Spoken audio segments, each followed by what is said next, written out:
Mon grand-père mourant m'a appelé seulement moi à l'hôpital. Mon père a essayé de m'arrêter à la porte et a dit « Il ne veut pas te voir ». Une infirmière m'a tiré par une entrée latérale, a chuchoté « Il te réclame depuis 3 jours mais ton père a bloqué chaque appel.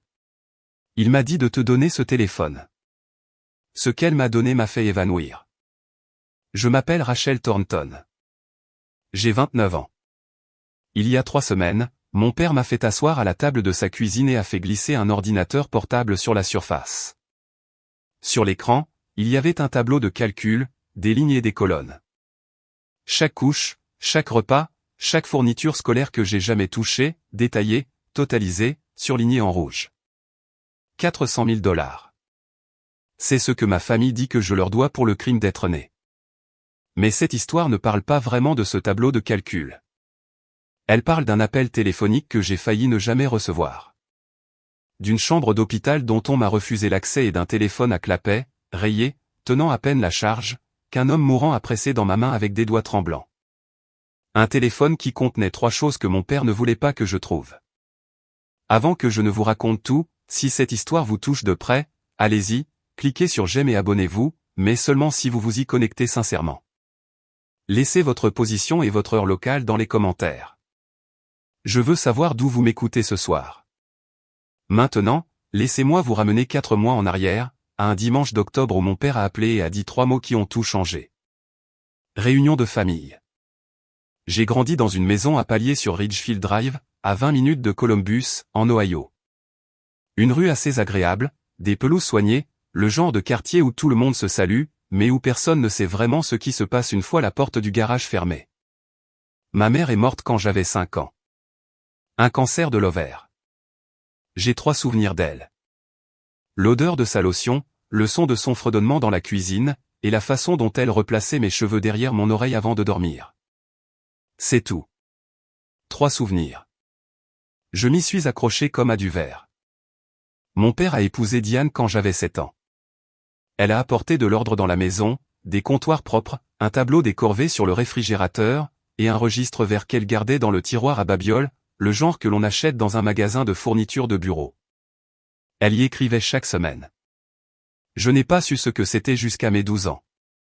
Je l'ai ouvert en cherchant des piles et j'ai vu mon nom en haut de chaque page. En dessous, des chiffres, courses, la part de Rachel, chaussures d'école, Rachel, frais de dentiste, Rachel.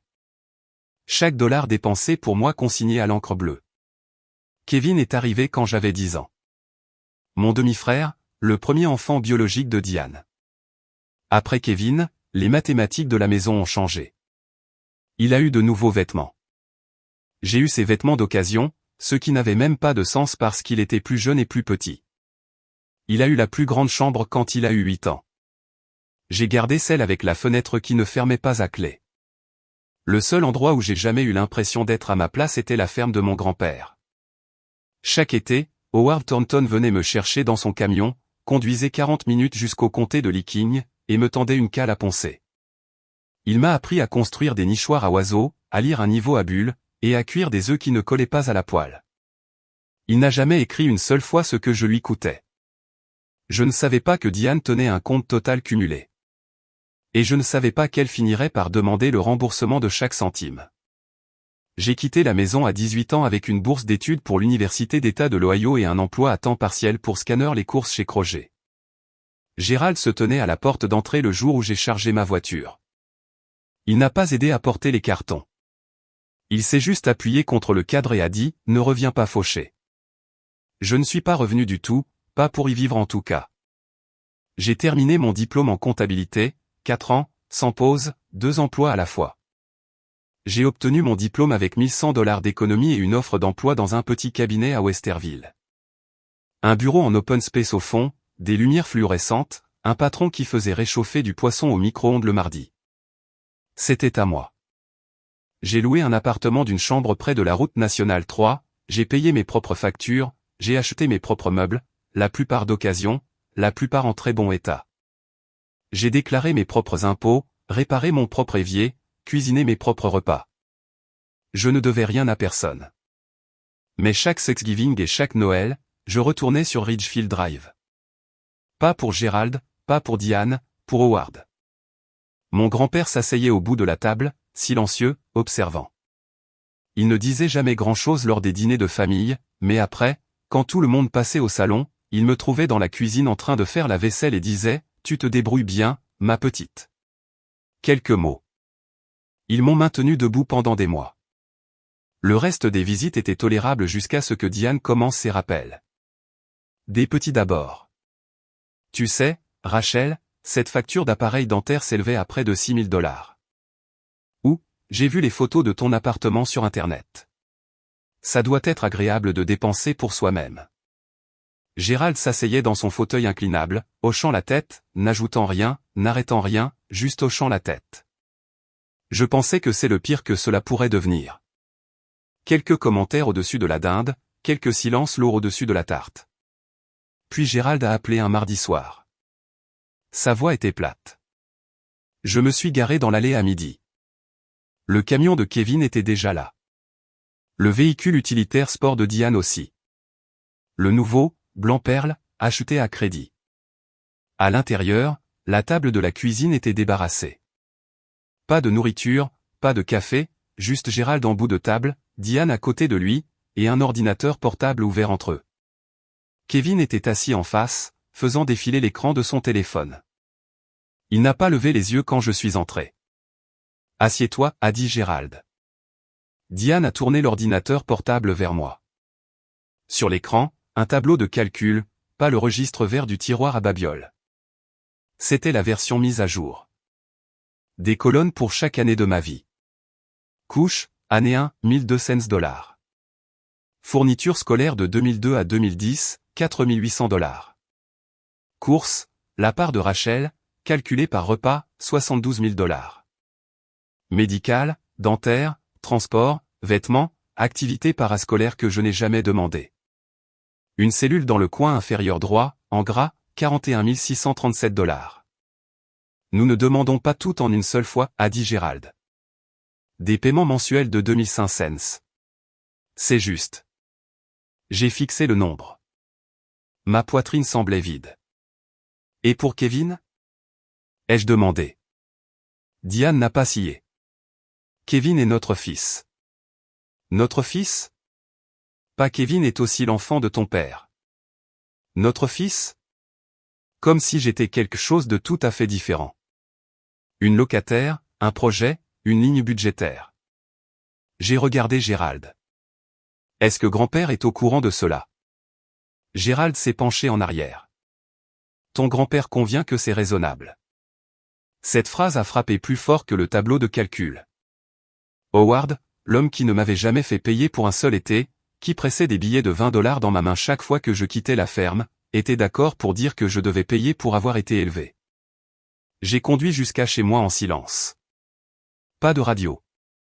J'ai appelé le numéro d'Howard depuis le parking de mon complexe d'appartements. Ça a sonné 4 fois et ça a coupé. Pas de messagerie vocale, coupé. J'ai réessayé le lendemain matin. La même chose. Et le matin suivant, 3 semaines de silence, et je n'avais aucune idée de pourquoi. Gérald n'a pas attendu ma réponse. Il a commencé à appeler des membres de la famille. En une semaine, mon téléphone s'est illuminé avec des numéros que je n'avais pas vus depuis des mois. Tante Patricia, oncle Denny, des cousins à qui je parlais à peine, tous tournant autour du même scénario. Tes parents ont tout sacrifié pour toi, Rachel. Tante Patricia a été la plus directe. Ma chérie, $400,000 semblent être beaucoup, mais pense à ce qu'ils t'ont donné. Un toit, de la nourriture, de la stabilité. Cela n'a pas de prix. Je voulais dire stabilité. Dans une maison où les photos de ma mère ont disparu la semaine où Diane a emménagé, où j'ai été puni pour avoir pleuré le jour de l'anniversaire de ma mère parce que cela mettait Diane mal à l'aise. Je n'ai rien dit de tout cela. J'ai juste dit, j'apprécie que tu aies appelé. Diane est allée plus loin. Elle a publié sur Facebook. Pas de nom, mais n'importe qui dans la famille pouvait faire le lien. Certains enfants oublient ce que cela coûte de les élever. Déchirant quand votre propre chair et sang vous tourne le dos. 37 j'aime, 12 commentaires, tous des variations de « Vraiment désolé, Diane, et tu mérites mieux ». J'ai arrêté de dormir des nuits complètes. Je me réveillais à 3 heures du matin et je fixais le plafond, faisant tourner des chiffres dans ma tête. Pas le tableau de calcul, mais quelque chose de pire. Les mathématiques de ce que je perdrais si je continuais à dire non. Les dîners de famille, les invitations aux fêtes, le mince fil d'appartenance auquel je m'accrochais depuis l'âge de 7 ans. Mais la chose qui me rongeait le plus n'était rien de tout cela. C'était Howard. Gérald avait dit que mon grand-père était d'accord avec la demande. Chaque fois que j'appelais le téléphone d'Howard, ça sonnait dans le vide. Pas de messagerie vocale, personne ne décrochait, juste une tonalité creuse, et puis le silence. L'explication de Gérald était toujours la même. Papa est fatigué. Il ne veut pas être dérangé. Je l'ai cru. Je n'aurais pas dû, mais je l'ai fait parce que l'alternative était quelque chose que je n'étais pas prête à envisager. Un samedi matin, j'ai conduit jusqu'à la ferme. 40 minutes sur la route 16, les fenêtres baissées, le gravier crissant sous les pneus alors que je tournais sur la route de Comté 12. La maison est apparue. Du bardage blanc, des volets verts, le porche où Howard et moi avions l'habitude de nous asseoir après le dîner. Verrouillé à l'avant et à l'arrière, les rideaux tirés. J'ai frappé. Rien. J'ai marché autour de la grange. Son camion avait disparu. L'atelier était cadenassé. J'ai trouvé la voisine, Madame Atkins, 80 ans. Toujours dans son jardin. Je n'ai pas vu Howard depuis quelques semaines, ma chérie. Gérald a dit qu'il est allé séjourner chez un ami quelque part près de Mansfield. Un ami à Mansfield. Howard n'avait pas d'amis à Mansfield. Il quittait à peine le comté. J'ai appelé Gérald depuis l'allée. Où est grand-père? Je t'ai dit qu'il se repose, il reste avec un copain. Pourquoi continues-tu à insister sur ce point? Parce qu'il a 81 ans et que je ne peux pas le joindre. Si tu avais juste accepté les paiements, rien de tout cela ne se produirait. Il a raccroché. Cette nuit-là, je me suis assise dans mon appartement avec toutes les lumières éteintes, juste moi et mon téléphone. J'ai envoyé un message au numéro d'Howard. Grand-père, c'est Rachel. Je t'aime. S'il te plaît, appelle-moi. Le message s'est affiché comme distribué. Pas de réponse. Diane a envoyé un message à 9 heures du soir. Ton grand-père est déçu de toi, Rachel. Il l'a dit à Gérald lui-même. Peut-être que si tu montrais un peu de gratitude, les choses seraient différentes. Je l'ai lu 2 fois, j'ai posé le téléphone sur le comptoir, j'ai fixé le mur. À 11h14 du soir, mon téléphone a sonné. Numéro inconnu, indicatif régional 740, local. Une voix de femme, basse et prudente. Est-ce bien Rachel Thornton? Oui. Je m'appelle Maggie Cole. Je suis infirmière responsable au centre médical Sainte-Marie. Votre grand-père a été admis il y a 8 jours. Il a un cancer de stade 4 et il vous réclame chaque jour. Mes genoux ont lâché.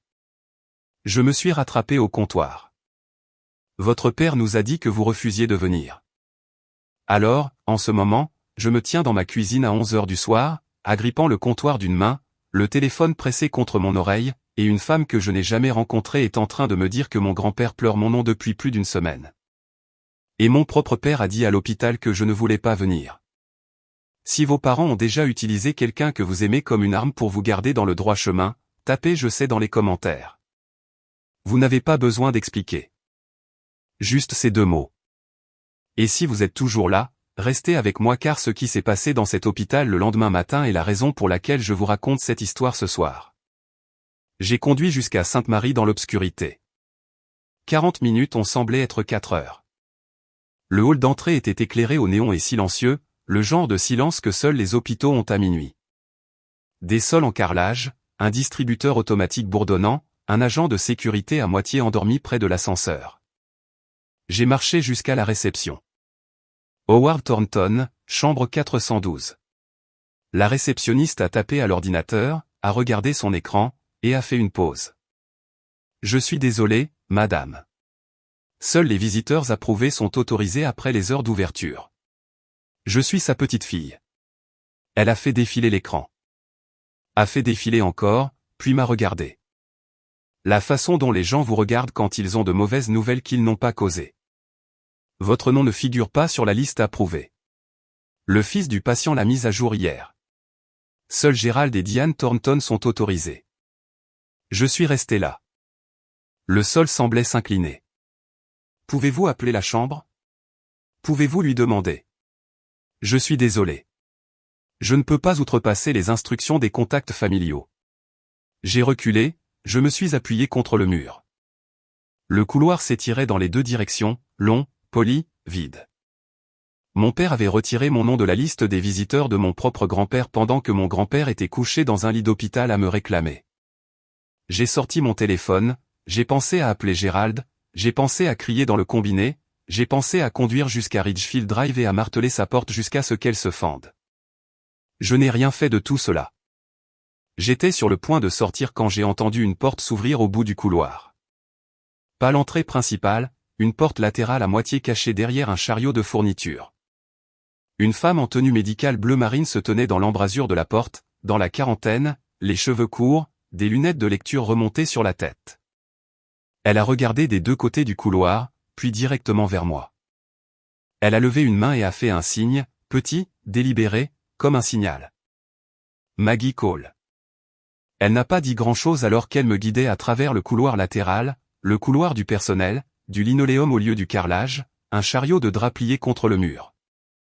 Votre père est venu mardi, a dit Maggie, la voix basse. Il a dit à la réception que sa fille avait coupé les ponts et ne voulait aucun contact. Il a mis à jour la liste des visiteurs, a retiré votre nom, a ajouté celui de sa femme. Je ne suis pas en froid avec lui. Je sais. Elle s'est arrêtée devant une porte. Parce que votre grand-père prononce votre nom environ 40 fois par jour. Il a demandé à chaque infirmière, chaque aide, chaque docteur qui est entré. Est-ce que Rachel a appelé? Est-ce que Rachel est venue? Votre père lui a dit que vous étiez trop occupé. Elle a ouvert la porte de la chambre 412. La première chose que j'ai vue était la ligne d'oxygène, fine et transparente, enroulée sur ses oreilles. Puis la couverture tirée jusqu'à sa poitrine, trop grande pour le corps en dessous. Howard avait toujours été mince, mais maintenant il avait l'air d'avoir été effacé par étapes, les pommettes pointues, les poignets comme du petit bois. Ses yeux étaient fermés. Le moniteur bipait selon un rythme lent et régulier. Je me suis approché. Mes chaussures ont grincé sur le sol. Ses yeux se sont ouverts. Pendant une seconde, il m'a juste regardé comme s'il vérifiait si j'étais réel. Puis son visage s'est froissé. Pas un son, juste toute son expression se repliant vers l'intérieur et des larmes glissant dans le creux de ses joues. Ma chérie. Sa voix était du gravier et de l'air. Il m'a dit que tu ne voulais pas venir. Il m'a dit que tu ne voulais pas me voir. Howard a fermé les yeux, les a ouverts, a cherché sous son oreiller avec une main qui tremblait si fort que la ligne intraveineuse secouait. Il a sorti un téléphone à clapet, un vieux Nokia, la coque rayée, l'écran fissuré. Il l'a pressé dans ma paume et a refermé mes doigts autour. Tout ce dont tu as besoin est là-dedans, le numéro, l'enregistrement. Il a serré ma main. Et ma voix, au cas où je n'aurais pas l'occasion de le dire à nouveau. Je me suis assise avec lui pendant 1 heure, j'ai tenu sa main jusqu'à ce que sa respiration ralentisse dans le sommeil. Puis je suis sorti dans le couloir, le dos contre le mur, et j'ai ouvert le téléphone. L'écran était sombre. La batterie à 14%. Un fichier audio sauvegardé. Un contact. Paul Whitfield, avocat. Un message vocal. J'ai appuyé sur lecture pour le fichier audio. La voix de Gérald a rempli mon oreille. Claire. Désinvolte. La façon dont il parle quand il pense que personne d'important n'écoute. Papa ne sait pas que j'ai utilisé la procuration. Elle a expiré l'année dernière, mais la banque n'a jamais vérifié. J'ai déjà déplacé 60 000. Encore 20 le mois prochain, et nous sommes tranquilles pour le magasin. Puis Diane. Et pour les paiements de Rachel? Si elle commence à envoyer les 2500, nous pouvons couvrir le reste de l'hypothèque. Gérald à nouveau. Elle va payer. Elle est faible avec le vieil homme. Dis-lui qu'il est déçu d'elle. Elle va céder. Elle le fait toujours. J'ai éloigné le téléphone de mon oreille. Ma main tremblait si fort que j'ai failli le faire tomber. J'ai ouvert le message vocal. La voix d'Howard, plus assurée qu'elle ne l'était ce soir, peut-être enregistré des semaines auparavant. Rachel, c'est ton grand-père. Si tu entends ça, je suis probablement parti ou près de l'être. J'ai changé ma fiducie il y a 2 ans. J'ai engagé un avocat nommé Paul Whitfield. Son numéro est dans ce téléphone. Tout te revient. La ferme, les comptes, la totalité. Paul a les papiers. Ne laisse pas ton père te dire le contraire. Une pause. Le son de sa respiration. Je t'aime, ma chérie. Je suis désolé que mon fils ait mal tourné de cette façon. Tu ne leur dois rien. Pas un seul centime. Tu m'entends? Pas un seul. Le message vocal s'est terminé. J'ai glissé le long du mur jusqu'à ce que je sois assise sur le sol. Maggie m'a trouvé là 10 minutes plus tard. Le téléphone serré contre ma poitrine, le front sur mes genoux. Elle n'a pas posé de questions. Elle s'est juste assise à côté de moi et a attendu. J'ai appelé Paul Whitfield à 8h le lendemain matin. Son bureau ouvrait à 8h. Je le sais parce que j'ai vérifié le site web à 6h tout en fixant une tasse de café froid. Il a répondu à la 2e sonnerie. Une voix plus âgée, mesurée. Le genre d'homme qui ne gaspille pas de syllabes.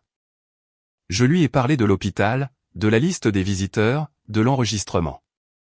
Il a écouté sans interrompre. Puis il a tout expliqué. Howard était venu le voir il y a 2 ans, juste après avoir reçu son diagnostic. Il soupçonnait Gérald de faire un mauvais usage de la procuration. Paul a enquêté et l'a confirmé. Gérald avait effectué des retraits sur les comptes d'Howard en utilisant une procuration qui avait expiré 14 mois avant le premier retrait. La banque ne l'avait pas signalé. Gérald savait qu'elle était expirée. Il l'a fait quand même. Votre grand-père a exécuté une fiducie entre vifs révocable, a dit Paul. Dûment attestée par 2 parties indépendantes, notariées, avec une évaluation cognitive de son médecin jointe. Vous êtes l'unique bénéficiaire.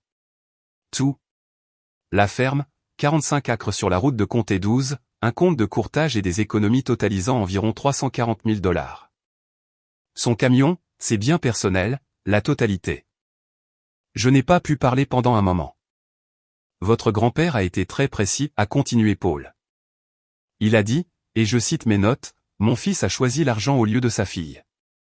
Je choisis ma petite fille au lieu de mon fils. Est-ce que Gérald est au courant de la fiducie? Non, Gérald croit que l'Ancien Testament est toujours en vigueur, celui qui le désigne comme bénéficiaire principal. Il n'a aucune idée de l'existence de la fiducie. J'ai demandé ce que je devais faire. La réponse de Paul a été simple. Rien pour l'instant. Le moment venu, je m'occuperai de la lecture. Prenez simplement soin de vous. J'ai raccroché et je suis resté très immobile pendant un long moment. Howard est mort un jeudi. Maggie m'a appelé en premier. À 6h42 du matin. Elle a dit que c'était paisible. Au milieu de la nuit dans son sommeil. Elle a dit qu'il avait prononcé mon nom ce soir-là, juste avant que la sédation ne l'emporte. Je l'ai remercié. Je ne me souviens pas d'avoir raccroché. Gérald a appelé 6 heures plus tard. À midi. Pile. Sa voix avait la même tonalité plate qu'il utilise pour discuter des vidanges d'huile. Papa est décédé.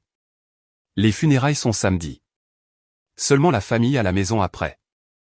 Ne fais pas de scène. Je serai là, ai-je dit. Le samedi est arrivé froid et gris, le genre d'octobre en Ohio qui sent la fumée de bois et les feuilles humides. L'église était petite.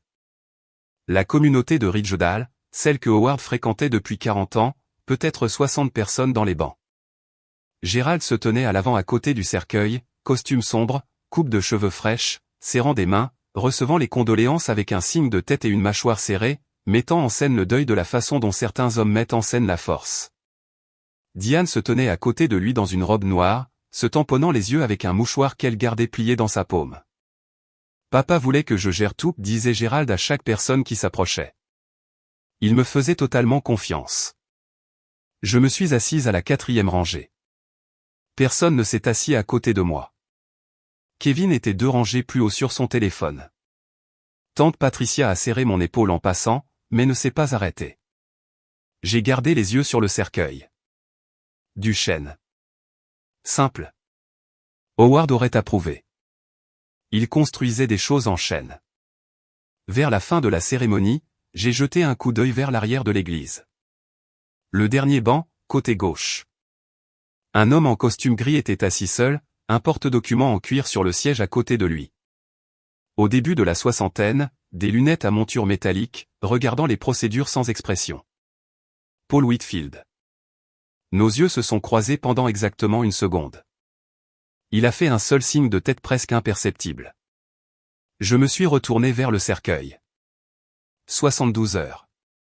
C'était tout ce qui restait à Gérald. La maison sur Ridgefield Drive était pleine à 1h de l'après-midi. Une vingtaine de membres de la famille entassés dans le salon et la cuisine, des plats en cocotte sur chaque surface plane. Quelqu'un avait préparé un grand gâteau qui disait à la douce mémoire avec un glaçage bleu. Je me tenais près de la porte arrière avec un verre d'eau que je n'ai pas bu. Gérald a attendu que la pièce soit installée. Des gens sur des chaises, sur des accoudoirs, appuyés contre les murs. Puis il s'est levé près de la cheminée, s'est raclé la gorge, et a fait ce que Gérald fait de mieux. Il a ramené l'attention sur lui-même. Je dois être honnête avec tout le monde. Sa voix s'est brisée. Pratiquée, précise. Cette famille souffre. Le magasin a des difficultés. Les factures médicales s'accumulent, et je déteste dire cela devant tout le monde, mais Rachel a refusé d'aider. Chaque tête s'est tournée vers moi, vint Père Dieu. Diane est intervenue comme une choriste, prenant son repère. Nous l'avons élevée. Nous lui avons tout donné. Et quand nous avons demandé, pas exigé, demandé de l'aide, elle a tourné le dos à cette famille. La femme de mon cousin a chuchoté quelque chose derrière sa main. Tante Patricia a regardé le sol.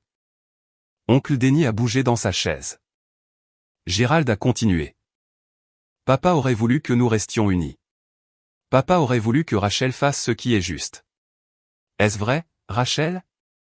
La voix de tante Patricia était prudente, comme si elle manipulait quelque chose de fragile. Ils t'ont tout donné? J'ai posé mon verre sur le comptoir. Je suis ici pour pleurer mon grand-père, ai-je dit, pas pour négocier. Gérald a écarté les mains, les paumes vers le haut comme un homme montrant qu'il n'est pas armé. Vous voyez, elle ne veut même pas avoir la conversation. Oncle Denny s'est raclé la gorge. Gérald, ce n'est peut-être pas le bon endroit. Non. La voix de Gérald s'est aiguisée. Papa voudrait que ce soit réglé. Il l'a dit avec une telle certitude, comme s'il savait exactement ce que Howard voulait. Il n'en avait aucune idée. Diane s'est approchée. Elle avait ce regard, celui qu'elle prend quand elle veut que la pièce ait pitié d'elle. Des yeux doux, un léger tremblement de la lèvre, les mains jointes devant elle comme une femme dans une peinture. Rachel, ma chérie. Sa voix était du sirop.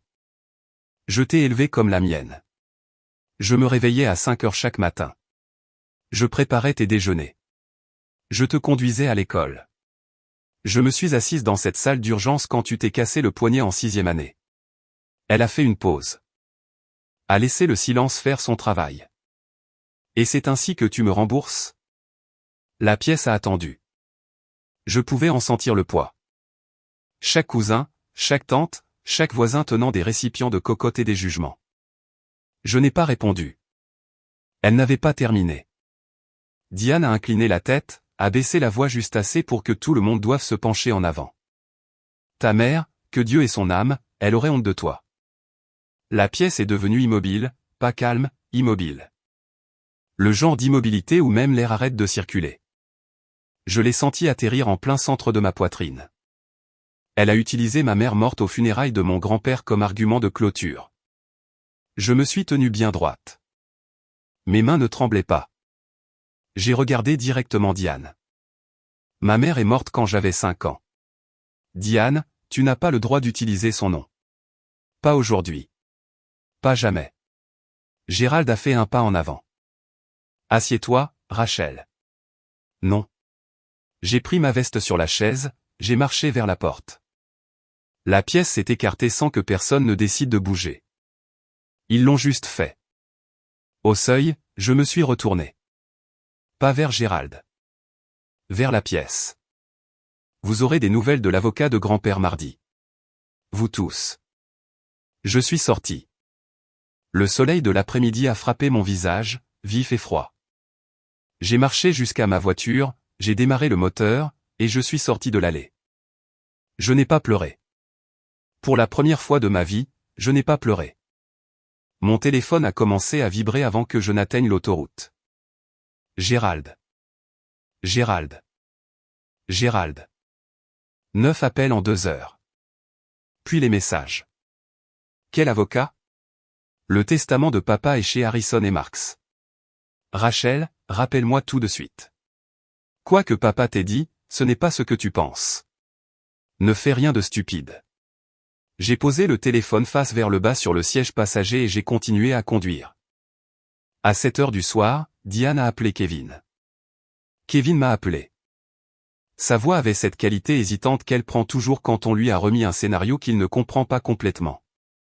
Et, Rach. Papa est vraiment contrarié. Quelque chose à propos de l'avocat de grand-père. Qu'est-ce qui se passe? Kevin, je t'aime, mais ce ne sont pas tes affaires. C'est aussi mon père. Je sais et je suis désolé pour ce qui va arriver. Mais ce n'est pas mon fait. Il est resté silencieux pendant un moment. Tu me fais peur. Bonne nuit, Kevin. J'ai éteint mon téléphone à 9 heures, je l'ai branché sur le chargeur, je l'ai laissé reposer sur le comptoir de la cuisine comme une brique. Quelque part de l'autre côté de la ville, Gérald était en train de fouiller la ferme de fond en comble. Je le sais parce que Madame Atkins, la voisine, me l'a dit plus tard. Elle l'a regardé se garer dans l'allée d'Howard au crépuscule, déverrouiller la porte avec sa clé de rechange, et passer 3 heures à ouvrir des tiroirs, à tirer des dossiers du bureau, à soulever des planches dans l'atelier. Il n'a rien trouvé. Chaque document lié à la fiducie, l'original, les amendements, l'évaluation cognitive, les signatures notariées, reposaient dans une armoire verrouillée au bureau de Paul Whitfield sur la rue East Broad. Howard s'en était assuré. 2 ans de planification silencieuse, et Gérald n'a jamais rien soupçonné. Mon grand-père a construit des meubles pendant 50 ans. Il savait que les joints les plus solides sont ceux que l'on ne peut pas voir de l'extérieur. Le mardi arrivait et Gérald Thornton n'était pas prêt. Gérald m'a envoyé 14 messages cette nuit-là. 14. Et savez-vous ce qu'ils avaient tous en commun? Pas un seul d'entre eux ne disait « Je suis désolé ». Pas un seul ne disait « Je t'aime ». Chaque message parlait d'argent, de contrôle, de ce que je pourrais lui prendre. Si vous avez déjà reçu un appel de votre famille qui ne parlait que de ce que vous devez et jamais de qui vous êtes, laissez un emoji de feu dans les commentaires. Vous saurez que vous n'êtes pas seul en bas. Le mardi est dans 3 jours. Et le truc avec les mardis, c'est qu'ils arrivent toujours. Mardi, 10 heures du matin. Le bureau de Paul Whitfield sur la rue East Broad. Le bâtiment était en vieille brique, 2 étages, un cabinet d'avocats au premier étage, une agence d'assurance au-dessus. À l'intérieur, la salle de conférence avait une longue table en chêne, 6 chaises en cuir, et une fenêtre qui donnait sur le parking. Pas de fioritures, juste une pièce où les choses se décident. Gérald est arrivé avec 15 minutes d'avance. Je le sais parce que je me suis garé de l'autre côté de la rue et j'ai regardé. Il est entré en portant à nouveau son costume de funérailles, il n'avait pas pris la peine de changer de cravate. Diane suivait en talons, le menton levé, le sac à main contre les côtes. Derrière eux, un homme que je ne reconnaissais pas, portant un porte-document. Gérald avait amené son propre avocat.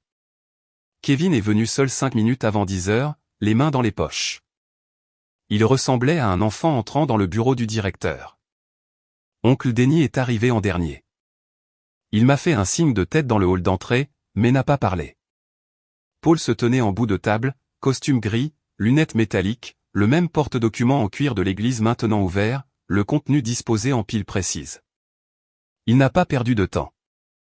J'ai été engagé par Howard Thornton il y a 2 ans pour préparer et maintenir sa fiducie entre vifs révocable. Cette fiducie annule et remplace tout document testamentaire antérieur. Gérald s'est penché en avant. Quelle fiducie? Le testament de papa est chez Harrison et Marks. Nous avons le même avocat de famille depuis 20 ans. Paul n'a pas scié. Ce testament a été révoqué lors de l'exécution de cette fiducie. Gérald s'est tourné vers son avocat, un homme plus jeune, au milieu de la trentaine, qui feuilletait déjà un bloc-notes juridique. L'avocat a regardé Paul, puis de nouveau Gérald, et a secoué légèrement la tête. Si une fiducie valide a été exécutée après le testament, a dit l'avocat doucement, la fiducie l'emporte.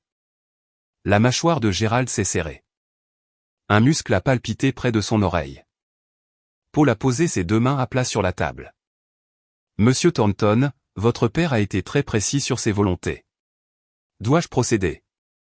Paul a ouvert le premier document, couverture bleue, sceau du notaire visible en bas. Il a lu lentement, chaque mot calibré. Je, Howard James Thornton du comté de Licking, Ohio, étant saint d'esprit, déclare par la présente cette fiducie entre vifs révocable. La totalité de ma succession, y compris la propriété au 1847 de la route de Comté 12, tous les comptes financiers détenus chez First Federal et Merrill, et tous les biens personnels, je les laisse à ma petite-fille, Rachel Marie Thornton, en tant qu'unique bénéficiaire. Gérald s'est levé si vite que sa chaise a roulé en arrière contre le mur. Ce n'est pas possible. Je suis son fils. Je suis son fils unique. Paul a continué comme si Gérald ne s'était pas levé. Monsieur Thornton père était saint d'esprit au moment de l'exécution. La fiducie a été attestée par deux parties indépendantes, dont aucune n'avait de relation familiale ou financière avec le constituant, et notariée par un notaire enregistré dans le comté de Licking.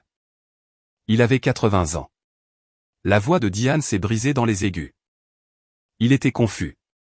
Il était malade. Paul a cherché dans son porte-document et a produit un deuxième document. S'y joint une évaluation de la capacité cognitive menée par le docteur Alan Morris, le médecin traitant de M. Thornton, à la date de la signature. L'évaluation confirme une pleine compétence mentale. Gérald a frappé sa paume sur la table. Je vais contester cela. Je vais porter cela devant le tribunal des successions, chaque centime. C'est votre droit, a dit Paul. Il a fait une pause. Puis il a ouvert un troisième dossier plus épais que les deux premiers. Cependant, je suis également obligé de vous informer que lors de la préparation de cette fiducie, mon bureau a identifié une série de transactions financières provenant des comptes de M. Thornton père. Ces transactions ont été effectuées en utilisant une procuration qui avait expiré 14 mois avant le premier retrait. La température de la pièce a chuté. Je pouvais le sentir, pas littéralement, mais dans la façon dont tout le monde a bougé. Paul a regardé Gérald. Dois-je continuer? L'avocat de Gérald a posé une main sur le bras de Gérald. Gérald l'a repoussé. Monsieur Thornton père, a dit Paul, a demandé que je conserve un enregistrement audio dans le dossier de la fiducie. Il a demandé que la famille ait l'opportunité de l'entendre. Il a regardé autour de la table. Quelqu'un s'y oppose-t-il? Oncle Denny a parlé en premier. Faites-le jouer. Gérald a ouvert la bouche. Denny l'a coupé. Faites-le jouer, monsieur Whitfield. Paul a appuyé sur un bouton de l'ordinateur portable. Les haut-parleurs de la pièce étaient petits, juste une station de téléphone de conférence, mais ils étaient suffisants. La voix de Gérald a rempli la pièce. Désinvolte, confiante, enregistrée. Papa ne sait pas que j'ai utilisé la procuration. Elle a expiré l'année dernière, mais la banque n'a jamais vérifié. J'ai déjà déplacé 60 000. La voix de Diane ensuite, plus faible à travers les haut-parleurs. Et pour les paiements de Rachel? Si elle commence à envoyer les 2500, nous pouvons couvrir le reste de l'hypothèque. Gérald à nouveau. Elle va payer. Elle est faible avec le vieil homme. Dis-lui qu'il est déçu. Elle va céder. L'enregistrement s'est terminé. 6 secondes de silence, puis plus. Diane a fixé la table. Ses mains étaient jointes. Elle n'a pas levé les yeux. Kevin est resté assis, rigide, les yeux écarquillés, comme quelqu'un à qui l'on venait de dire que le sol sur lequel il se tenait n'était pas solide. Les articulations de l'oncle Denny étaient blanches autour de l'accoudoir de sa chaise. Il s'est tourné vers Gérald. Tu as volé papa. C'est sorti de son contexte. Quel contexte, Gérald? La voix de Denny était basse, contrôlée, et bien plus effrayante que des cris. Tu as utilisé un document expiré pour vider l'argent de notre père pendant qu'il était en train de mourir. Paul a fermé l'ordinateur portable. La documentation de ses retraits totalisant 87 000 $ a été compilée. Mademoiselle Thornton déterminera si elle doit engager des poursuites judiciaires. La pièce m'a regardé. Je n'avais pas parlé depuis que je m'étais assise. Je n'ai pas demandé cela, papa, ai-je dit. Grand-père a demandé cela parce que tu ne lui as pas laissé d'autre choix. Je n'ai pas élevé la voix dans cette pièce. Pas une seule fois. Je n'en ai pas eu besoin. Dans les jours qui ont suivi, Paul s'est occupé de tout. Méthodique, précis, de la façon dont Howard l'aurait voulu. Premièrement, la ferme. La propriété a été transférée au nom de la fiducie, puis au mien. Un titre de propriété propre, sans charge. Les clés sont arrivées dans une enveloppe, 2 clés en laiton, et une combinaison de cadenas pour l'atelier écrite sur un post-it avec l'écriture d'Howard. Deuxièmement, les comptes bancaires. Paul a contacté First Federal avec des documents montrant que la procuration utilisée par Gérald avait expiré 14 mois avant le premier retrait. La banque a ouvert une enquête interne. 87 000 $ signalés, gelés, retracés jusqu'au compte professionnel de Gérald. Troisièmement, et c'était ma décision, pas celle de Paul, j'ai choisi de ne pas déposer de plainte pénale. Paul a préparé le dossier complet, les relevés de transactions, la procuration expirée, l'enregistrement, tout a été emballé, documenté, prêt. Il l'a placé dans une enveloppe scellée et a dit à l'avocat de Gérald par écrit, ce dossier restera sous notre garde. Si Monsieur Gérald Thornton initie un harcèlement, conteste la fiducie de mauvaise foi, ou interfère avec les droits de Mademoiselle Thornton en tant que bénéficiaire, il sera transmis au procureur du comté. L'avocat de Gérald a appelé Paul cet après-midi-là. La contestation a été retirée. Et puis les appels ont commencé. 28 fois par jour. Le numéro de Gérald, le numéro de Diane, parfois depuis le téléphone de Kevin, ce qui signifiait que Diane l'avait emprunté. 28 appels. J'ai compté parce que mon téléphone enregistre le numéro. Je n'ai répondu à aucun. Pas par rancune, par clarté. Si ne serait-ce qu'un seul de ces appels avait commencé par « Je suis désolé », peut-être. Si ne serait-ce qu'un seul message vocal avait dit « J'avais tort », possiblement. Mais j'ai écouté les 3 premiers messages. Ils étaient tous pareils. Rachel, nous devons parler de la ferme. Rachel, la banque menace d'intenter une action en justice. Rachel, tu ne peux pas faire ça à ta famille. Je n'ai pas claqué de porte. J'ai juste arrêté de les ouvrir. Les mathématiques ont vite rattrapé Gérald. Le magasin de pièces automobiles perdait énormément d'argent depuis 2 ans. Je l'ai appris plus tard par l'oncle Denny, qui avait finalement commencé à prêter attention. Gérald l'avait maintenu à flot en puisant dans les comptes d'Howard.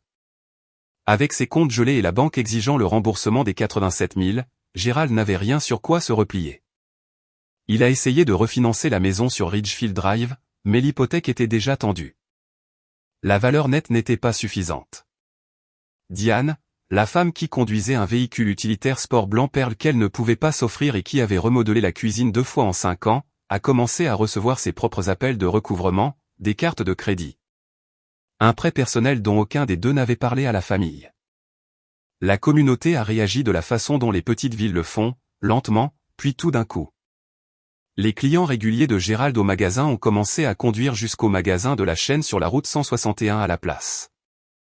Le pasteur de la communauté de Ridgedale, la même église où les funérailles d'Howard avaient eu lieu, a eu une conversation privée avec Gérald. Je ne sais pas ce qui s'est dit, mais Gérald a cessé d'y assister. Diane a supprimé la publication Facebook concernant les enfants ingrats. Elle a supprimé tout son compte une semaine plus tard. Oncle Denny m'a appelé un mercredi soir. Sa voix était rauque. J'aurais dû prêter attention, ma petite. J'aurais dû poser des questions quand papa est tombé malade. Je suis désolé. Tu ne savais pas, ai-je dit. J'aurais dû. Kevin a appelé aussi. La première conversation honnête que nous ayons eue depuis des années. Je ne savais pas, Rachel. Je te jure que je ne savais rien de tout cela.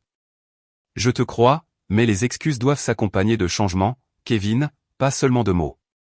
Il est resté silencieux alors. Je vais déménager. Au début de l'année. 28 appels par jour. C'était en novembre. En décembre, c'est tombé à 15. En janvier, 3, puis 1, puis le silence. Ils n'ont pas arrêté d'appeler parce qu'ils m'avaient pardonné. Ils ont arrêté parce qu'ils n'avaient plus rien à demander. Les petites villes ont la mémoire longue. C'est la chose que personne ne vous dit sur la responsabilité publique. Vous n'avez rien à annoncer. La vérité voyage toute seule. En février, tout le monde dans l'orbite de Gérald connaissait une version de ce qui s'était passé. Pas les détails exacts. Paul a gardé les dossiers juridiques scellés. Mais assez. Denis l'a dit à sa femme. Sa femme l'a dit à sa sœur. Sa sœur jouait au bridge avec 3 femmes de l'église. Gérald m'a écrit une lettre en mars. 4 pages manuscrites. Je me suis assise sur le porche de la ferme et je l'ai lu avec une tasse de café qui refroidissait dans ma main. Ce n'étaient pas des excuses. C'était une explication. J'étais sous pression. Le magasin faisait faillite. J'avais des dettes que je ne pouvais pas couvrir. J'ai fait ce que je devais faire pour cette famille. Tu dois comprendre. Je n'avais pas prévu que ça aille aussi loin. J'essayais de maintenir les choses ensemble. Il a utilisé le mot famille 11 fois. Il a utilisé le mot désolé 0 fois. J'ai plié la lettre, je l'ai mise dans le tiroir de la cuisine et je n'ai pas répondu. Cette même semaine, j'ai conduit jusqu'à la ferme pour la première fois en tant que propriétaire. Pas en tant que visiteuse, pas en tant qu'invitée. La mienne. L'atelier était exactement comme Howard l'avait laissé. De la sueur dans les rainures du sol. Ses outils étaient accrochés sur un panneau perforé, chacun entouré d'un trait de marqueur pour que l'on sache où il allait. L'air sentait le chêne et l'huile minérale. Sur son établi, sous un morceau de toile, j'ai trouvé une enveloppe. Mon nom sur le devant de son écriture, les mêmes lettres majuscules qu'il utilisait sur tout. À l'intérieur, une feuille de papier. Prends soin de cet endroit, Rachel. Il a toujours été à toi. Grand-père. J'ai tenu ce morceau de papier pendant un long moment. Puis je l'ai accroché au mur juste à côté de son niveau à bulles. 3 mois ont passé. J'ai gardé mon emploi au cabinet. Le même bureau en open space, les mêmes lumières fluorescentes, le même patron qui faisait réchauffer du poisson au micro-ondes le mardi. Je n'ai pas démissionné. Je n'en avais pas besoin. La ferme rapportait un revenu modeste. J'ai loué 30 des 45 acres à une exploitation de soja voisine, assez pour couvrir les impôts fonciers, l'entretien, et un petit reste. J'y passais les week-ends. J'ai réparé la rampe du porche. Remplacé le robinet de la cuisine. Commencé un potager le long du côté sud de la maison. Tomates, poivrons, courges. Howard aurait appelé cela un bon début. J'ai posé des limites avec Gérald et Diane. Pas par un appel téléphonique dramatique. Par l'intermédiaire de Paul, une seule lettre envoyée par courrier recommandé. Toute communication entre Gérald et Diane Thornton et ma cliente devra être dirigée par l'intermédiaire de ce bureau. Les contacts personnels, y compris les appels téléphoniques, les messages et les visites inopinées, ne sont pas autorisés. Ils l'ont testé une fois. Diane s'est présentée à la ferme un samedi d'avril. J'ai vu son véhicule utilitaire sport depuis la fenêtre de la cuisine. Elle est restée assise dans l'allée pendant 20 minutes. Je ne suis pas sorti. Finalement, elle a fait marche arrière et s'est éloignée. C'était la dernière fois. Kevin est venu à la ferme en mai. Nous nous sommes assis sur le porche avec du thé glacé et avons parlé plus honnêtement que nous ne l'avions fait dans toute notre vie. Je suis désolé de ne jamais avoir pris ta défense, a-t-il dit. À la table, aux funérailles, pour tout. Je sais que tu le hais, mais les excuses doivent s'accompagner de quelque chose, Kevin. Elles doivent s'accompagner de changements. Il a hoché la tête lentement. J'ai déménagé le mois dernier, j'ai pris un appartement à Reynoldsburg. Bien. Je visitais la tombe d'Howard chaque dimanche. J'apportais du café noir de la façon dont il le buvait. Je le posais sur la pierre tombale et je m'asseyais dans l'herbe et je parlais de la ferme, du jardin, du temps, de rien et de tout. Le silence à la ferme n'était pas vide. C'était la première paix que j'avais eue en 29 ans. Je ne vous raconte pas cette histoire pour que vous détestiez mon père. Je la raconte parce que peut-être que vous êtes assis quelque part en ce moment, dans votre voiture, dans votre cuisine, pendant une pause au travail, et que vous avez un tableau de calcul dans votre tête, vous aussi. Peut-être que ce n'est pas littéralement un fichier Excel. Peut-être que c'est juste une voix, un parent, un partenaire, un frère ou une sœur vous rappelant tout ce que vous devez, chaque sacrifice qu'ils ont fait, chaque dollar qu'ils ont dépensé, chaque inconvénient que vous avez causé par votre existence. Et peut-être que vous portez ce poids depuis si longtemps que vous avez oublié qu'il n'était pas à vous pour commencer. J'ai porté le mien pendant 29 ans. J'ai laissé Gérald et Diane me convaincre que leur décision de m'élever était une dette que je devais rembourser. Que la nourriture sur la table venait avec une facture et que le toit au-dessus de ma tête était un prêt que je n'avais jamais accepté. Ce n'était pas le cas. Élever un enfant est un choix, pas une transaction. Et l'amour, le véritable amour, ne vient pas avec des conditions générales. Il n'arrive pas dans un tableau de calcul. Il ne menace pas de vous couper les vivres si vous ne payez pas à temps. Mon grand-père l'avait compris. Il l'a montré dans chaque nichoir à oiseaux que nous avons construit, chaque œuf que nous avons brouillé, chaque soirée calme sur le porche où il ne disait rien mais était pleinement présent. Il m'a dit un jour, j'avais peut-être 14 ans et j'avais dit quelque chose sur le fait de me sentir comme un fardeau. Il a posé sa cale à poncer et m'a regardé. Je ne sais pas ce que l'avenir réserve avec Gérald. Peut-être qu'un jour il appellera et le premier mot sera désolé, pas Rachel. Nous devons parler de la ferme. Peut-être que si ce jour arrive, j'écouterai. Mais aujourd'hui, je choisis la paix. Et je choisis la limite que j'aurais dû poser il y a longtemps. Je n'ai pas coupé les ponts avec mon père. J'ai arrêté de saigner pour lui. C'est samedi soir alors que je vous raconte ceci. Je suis assise sur le porche d'Howard. Mon porche maintenant, je suppose, bien qu'il semble toujours être le sien. Le soleil se couche derrière la lisière des arbres, rendant tout or et ambre. Les champs sont calmes. Un cardinal est assis sur le poteau de la clôture depuis 10 minutes, me regardant simplement comme s'il avait des opinions. Le téléphone à clapet est sur la table à côté de moi. Je l'ai chargé la semaine dernière. Je le garde chargé, non pas parce que j'ai encore besoin de preuves. Paul a des copies de tout. Je le garde à cause de ce message vocal. La voix d'Howard enregistrée un mardi après-midi il y a 2 ans, assurée et claire et pleine de chaque chose que mon père ne m'a jamais dite. La semaine dernière, j'ai trouvé quelque chose dans l'atelier. Je réorganisais le mur d'outils d'Howard, remettant les choses dans leur contour, quand j'ai ouvert un tiroir du bas que je n'avais jamais vérifié. À l'intérieur, il y avait une boîte en bois, en petit érable. Mes initiales sculptées dans le couvercle, RMT, avec l'écriture précise et soignée d'Howard. Je l'ai ouverte.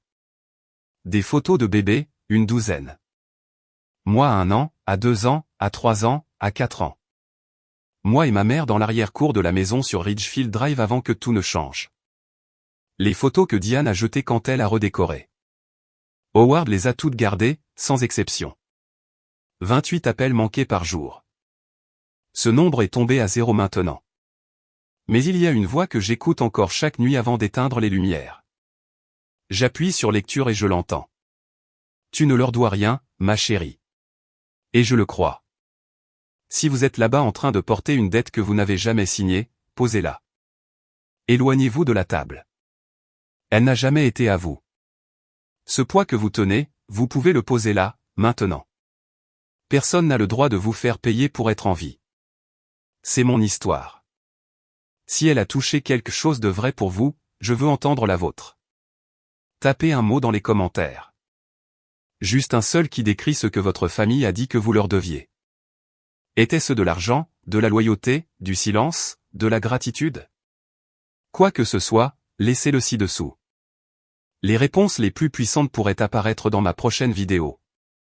Et si vous voulez entendre une autre histoire à propos de quelqu'un qui a refusé de porter une dette qui n'était pas la sienne, j'ai laissé un lien dans la description. Cela parle d'une femme dont la mère a exigé le remboursement de la totalité de son fonds de mariage la semaine précédant la cérémonie. Vous ne voulez pas manquer comment celle-ci se termine. Appuyez sur s'abonner pour qu'elle vous attende. Je vous y verrai.